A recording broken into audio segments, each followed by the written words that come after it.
নমস্কার সবাইকে, সবাইকে শুভ অষ্টমীর অনেক শুভেচ্ছা আর ভালোবাসা। সবাই পুজো ভীষণ ভালো কাটুক। আর আমাদের অষ্টমী মানেই তো সকালবেলা শাড়ি পরে সুন্দর করে সাজুগুজু করে অষ্টমীর মাকে অঞ্জলি দেওয়া, আর তার সাথে সাথে লুচি আর ছোলার ডাল তো সবার বাড়িতে মাস্ট হবেই।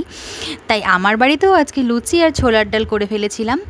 আর আমরা এবার না অঞ্জলি দিতে পারিনি, কারণ আমার কাকা দাদা শ্বশুর মারা গেছে, তার জন্য। দুর্গাপূজাতে অষ্টমীর অঞ্জলি না দিতে পারলেই না পুজোর সেই মনেও হয় না, ফিল হয় না।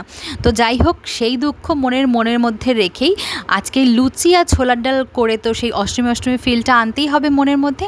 তাই সকালবেলা ফুলকো লুচি বানিয়েছিলাম আর বানিয়েছিলাম ছোলার ডাল। ভীষণ ভালো লাগে খেতে। আর ছোলার ডাল না একটু মিষ্টি মিষ্টি বেশি ভালো লাগে। বেশ অনেকটা হাত ভরে চিনি দিয়েছি, তার সাথে কিন্তু লঙ্কাও দিয়েছি। ব্যাস ঝাল ঝাল মিষ্টি মিষ্টি, তার সাথে ফুলকো লুচি। ওহ, কম্বিনেশনটা না সেই হয়েছে।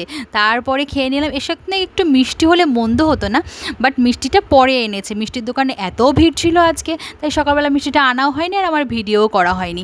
ওই যেটা ছিল না সেটা না পাওয়াই থাক, টাটা।